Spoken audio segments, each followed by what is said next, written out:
Welcome to the Wealthy Speaker Podcast. This is the podcast dedicated to people who want to speak more as a way to build their income and grow their business. Welcome everyone to the Wealthy Speaker Show. My name is Jane Atkinson. I'm the author of The Wealthy Speaker 2.0 and the Epic Keynote. The topic of today's podcast is using behavior tools to enhance your business. Our guest expert is Jill Davis. Welcome, Jill. I am so excited to be here, Jane. Thank you. You're coming to us from Snowstorm, Colorado. So welcome, and we'll bring you up out of the chaos just for a minute here. Let me give everybody a brief overview of your work. Jill Davis has been using the principles of DISC for over 20 years in her sales and coaching careers to increase communication, connection, and profitability. She is certified as a DISC behavioral analysis expert. Through workshops, keynote speaking, and one-on-one coaching, Jill guides coaches, speakers, and community leaders to develop and present their own workshops as an additional stream of revenue for their business. Yay, wealthy speakers! Jill is the creator of the Workshop Box DISC Edition. So Jill, tell us how you got started down this path of DISC and speaking. Well, I will make it as quick and simple as I can. I learned to present from a very young age. I was in speech and drama and all those things most of us speakers are in. And as I became a mom and stayed home to raise my children, I joined a direct sales company. I was in Mary Kay Cosmetics. And that was my first real introduction to the concept of DISC behavior. And when I was in Mary Kay, I had explored a lot of other behavioral styles because I was married to a psychologist. But DISC for me grabbed my attention, allowed me to teach my unit members, the people who were in my team, my unit, my area, how to quickly connect with people, improve communications, and improve sales. And then when I left and retired from Mary Kay, it was just a natural segue to take my expertise, which I know is what you teach, to be an expert who speaks, to take my expertise into the speaking and training world around DISC. Now, in our world of speaking and training, there are lots of different tools that we can use. And the one that I know the best is actually the DISC, so I'm thrilled to be talking to you about this. How do you think DISC compares to other behavioral assessments? How honest do you want me to be? Go all the way. So I happen to love DISC, and I did research a lot of other behavioral analysis before I settled fully on DISC. And the reason I love DISC so much is, first of all, it's really the author of DISC theory is really the forerunner of looking at emotional behavior in people back in the 1920s. So he's the one who started us all down this path. So everything else wraps around his theories. Then number two is it is the easiest one for people to quickly grab hold of and understand. And there's a few others out there, and I'm hesitant to name the names, that are only 50% reproducible. And since I am a scientist by nature, it's really important to me that every time someone takes my behavioral assessment, that their core wiring is 95% reproducible. So every time they take it, they will 95% of the time get the same results. Whereas in other ones, it varies day by day based on your behaviors, not based on how you're wired internally. Right. And some of them are so complicated. You know, when you're answering the question, you think, is this really right? Like there are 3 answers out of 5 that could apply to you. And so I've always felt that the DISC was the most straightforward. It's certainly the one that I can understand the easiest. So how can understanding your DISC profile help a speaker see where they might get stuck in my Ready, Aim, Fire process that we take them through as a part of our Wealthy Speaker University and our books and everything? Well, I love that question, and I love your concept of ready, aim, fire, because I've used that term before, not specifically the way you use it, when I'm teaching DISC. And so just, a real quick overview. D's are directive, I's are influencing, S's are steady, and C's are compliant or cerebral. I prefer to call them cerebral. Okay. And so a D is very fast-paced. They're very task-focused. So what they're probably going to do is they're going to just go in and they're going to fire. And they might at some point aim and get ready, but they're just going to fire, fire, fire, fire till they finally hit a spot. Then our I's are going to do something along this line. They're going to ready, ready, ready, aim, talk to a friend, ready, chat, aim, talk a little bit more, and then maybe fire. Right. Our S's who are steadies are going to be ready, ready, ready, ready, ready, take a nap, ready, ready, ready, aim. If I feel safe, I'll fire. And then our C's actually are tend to be the ones who go most in line with what you teach, which is ready, ready, ready, ready, ready, aim, aim, aim, aim. It's not quite perfect, but I'm going to fire anyway. And then they ready, aim, fire. Wow. Wow, that is so helpful. It makes me want to dive a little bit more because I'm, kind of making an assumption that people might know what each of them mean. Let's say that we have different job categories. Which job would be perfect for which person? Or let's say a lot of people might be looking for team members. Can we break it down a little bit? I know I'm putting you on the spot here. Can we break it down a little bit just so that people will understand each of the quadrants a little bit better? Absolutely. And I'll tell you a little bit about each one and why they would fit into the team. So our D's make up 3% of the population, according to some specific research by People Keys. So they tend to be our leaders, the ones who are in charge. I call them large and in charge. They walk loud, they talk loud, and they command a room. Okay. And so they're the ones who, often are speakers, but they also, in event planners, they're the ones who are going to make sure that everything is, big picture focused. Okay. Right. Then we have our I's, and our I's are what we call influencing, or I say they have the gift of entertainment. And so our I's are the real fun ones, the party ones, the ones that have a good time. Our storytellers. I know you've had some people on your podcast who are storytellers. They tend to be really high I's. And they're a lot of fun, and they're great to hang out with. But detail is not their focus. They are fast-paced and relationship-focused. So follow through, not their strength. But you do want to have some I's because they make life exciting. One of my old bosses used to say to me, this is Vince Becenti years and years ago, because I was never a detail-oriented person, that details schmetails was my motto. I like that. I might add that leave to that my for the ID. C's. Okay, sorry, I interrupted. Continue on. S's. Exactly. And that's what happens when I teach this, Jane, and when I speak and share it with audiences, everybody goes, oh, that's me. That's exactly what happened to me, just like you did. So our S's, which is our steady ones, they are a little slower paced and they're very relationship oriented. They're really good at making people feel comfortable and safe. They're the ones who bring us coffee. When we're speaking, they make sure we have our water bottles and everything's laid out for us and everybody in the room has coffee. That's our high S's. Mm-hmm. And then our C's, which I have 0 C in me. When I grow up, when I wake up in my next lifetime, I'm going to be a C. They're the ones who are really detail oriented. And we desperately need them because they keep us on track. Mm-hmm. They let us know when, you're flying to San Diego today, but you've got to be in New York the next day. So we got to figure out how you're going to get in between those two places quickly. They set all that up. We just know where we want to go.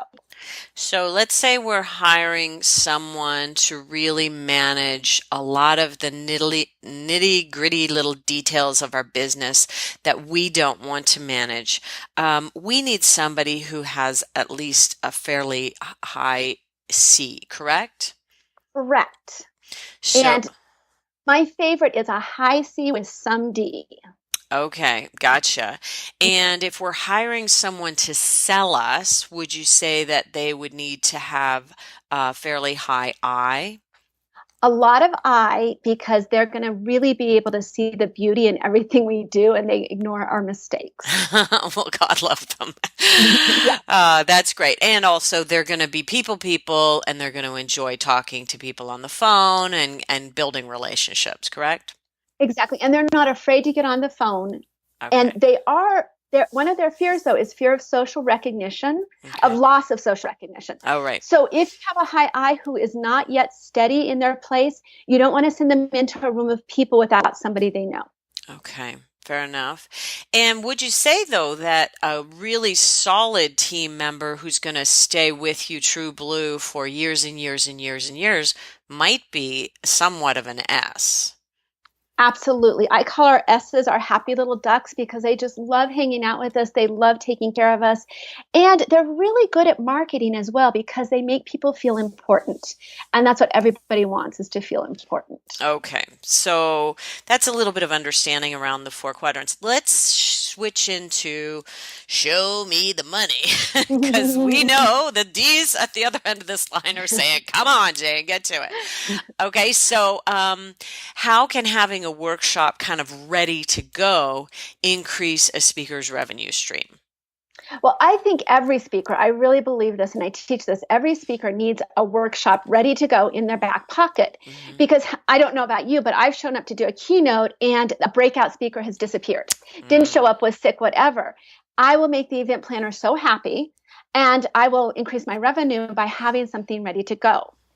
And I say ready to go, meaning that it's already prepared. All your slides are ready. All your handouts are on a on a flash drive, so you can just hand it to the event planner, and you're ready to walk into a room. And I love the DISC concept or anything that teaches communication because we can wrap communication.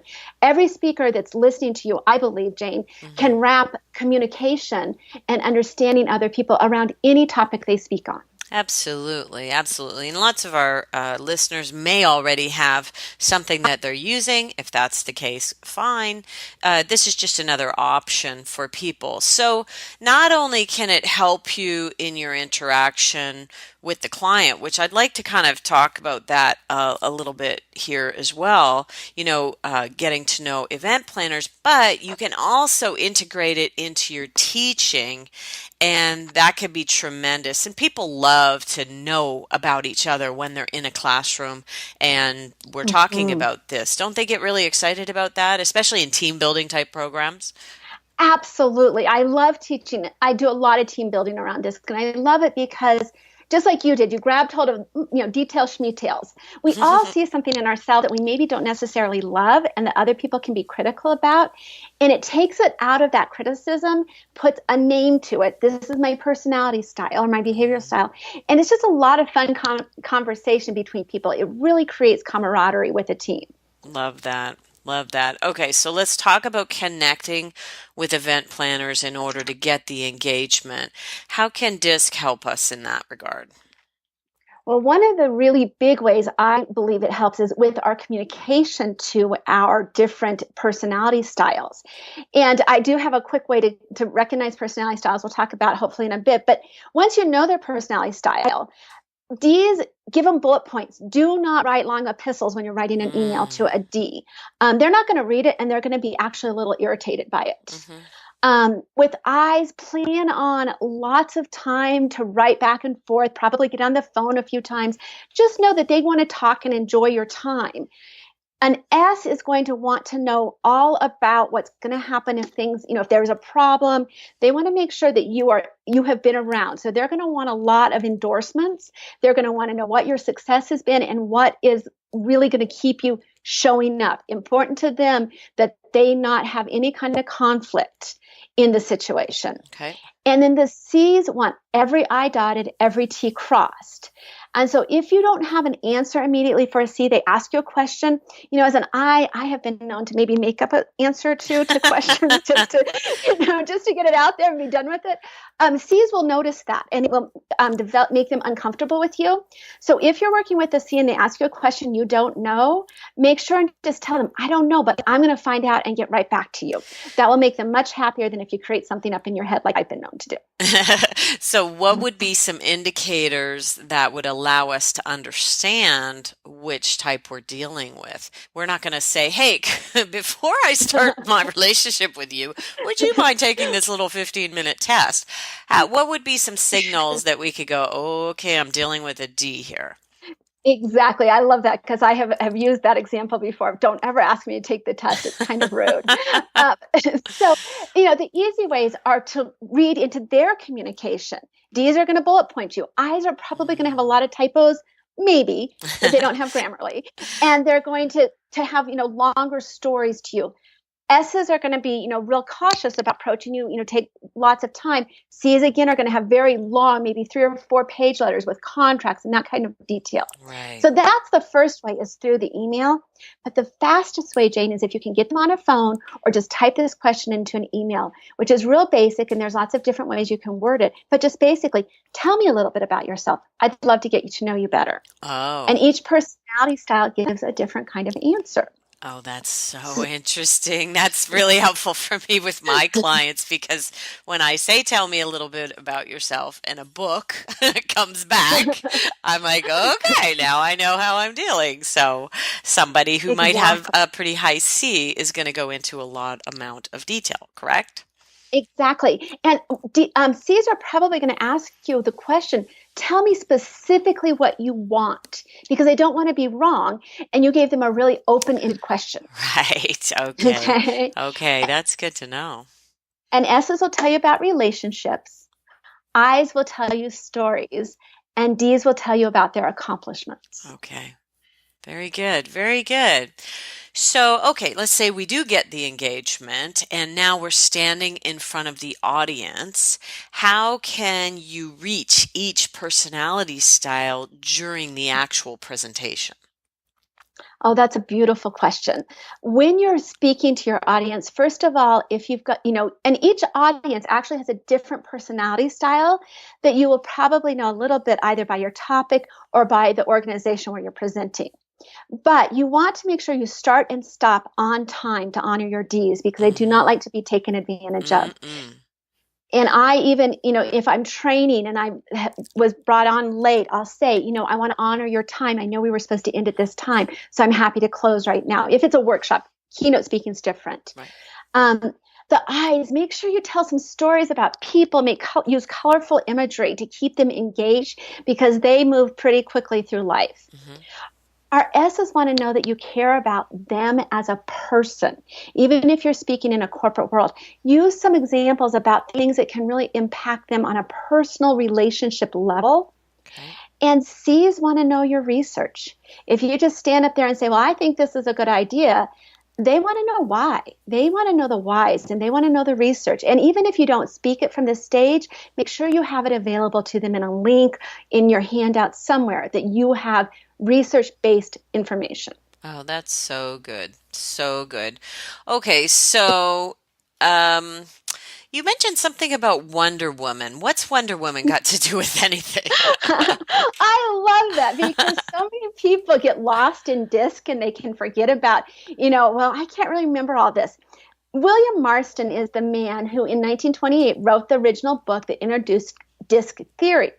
And nobody remembers who William Marston is but a few geeks like me who love personality styles. But he also created Wonder Woman. And so he is Oh, the original designer of Wonder Woman, and he actually used some of her superpowers to correspond with the DISC styles. wow. And I can tell you what those are real quick if you're Yes, interested. absolutely. Okay. So for the D's are her magic bracelets. Hmm. Because when an Amazon loses her bracelet, they go insane with rage. And D's may occasionally get upset if things don't go correctly. However, if a villain fuses their bracelets together, it weakens the wearer. And D's are very independent. So that's a reminder that if they're joined too tightly with other people, they are not as successful. Mm, For the interesting. I, yeah. And he did this intentionally as he created this. For the eyes, it's the power or tiara. Eyes love to attract attention, and the tiara really represents her femininity, her beauty, her success in the social world. Hmm. And Very, then for the S's, that's she, fascinating. she understands it's, and nobody ever thinks about this because we don't realize the connection. But S's, Wonder Woman can understand and communicate with animals, which is very relationship based. Mm. And the S's have a very high skill of listening. And then, of course, with our C's, it's the lasso of truth, because C's want to know the truth. Mm. Wow. I've always been aware. So I am an I with a D, backing it up. And my D can come out if the other I's cannot make a decision. I really, don't like traveling in a large group of people, which is not very good because I'm getting ready to go to a big wedding down south with 35 people. But if people can't make a decision, it drives me crazy, and then my D picks up. So different pieces of this can actually, under stress and various situations, whatever your most predominant behavioral style, maybe getting taken over by something else, can it not? Absolutely. And we all have like a primary and a secondary, and we go into one or the other under stress. I'm a high I with a secondary S, but I go into my S under stress. So what does that mean? So what that means is an S is very relationship oriented and a little bit slower pace. So I hide away. Slow down. But when we have a primary and secondary, that's simply, and one of the cautionary tales I always give when we talk about this, Jane, is this is not to put anybody in a box or to say you are this way. Sure. It's to help you understand yourself better. So when you say, you can become, kind of frustrated with people, you're aware of that. You know that that's part of who you are. So you can manage that and go, okay, wait a second, I'm in a room full of S's. I can let them take a few more minutes to decide. Or you can say, you know what, the S's want me to make the decision. I'm just going to make it. Yeah. So you get to use the knowledge to interact with other people in a better, more efficient way. You'll probably like this. I'm going with my family, my husband's family and my family. I'm going to put myself in a joy bubble. Yes, exactly. Just let it all bounce off of me. Somebody else can make the decision. I'll be in the bubble. Thank you very much. Probably sipping a margarita or something. I love that. Okay, so you've got some things for our listeners. How can they get in touch with you, and what is it that you would like to offer them up today? Yeah, Jane, thank you so much. So they can get in touch with me by emailing me at jill@jilldaviscoaching.com. And my website is real simple. It's theworkshopbox.com. Okay. And if they use your famous training, Ready, Aim, Fire, they can take 15% off of any one of the products that I have available, including one that's just a really basic understanding of DISC, all the way up to a ready-to-go workshop for them. Wonderful. So that's going to be in the coupon code at checkout? That's how you'll use that Ready, exactly. Aim, Fire. Does it matter all lowercase or all uppercase? Nope, it doesn't matter. Okay, fantastic.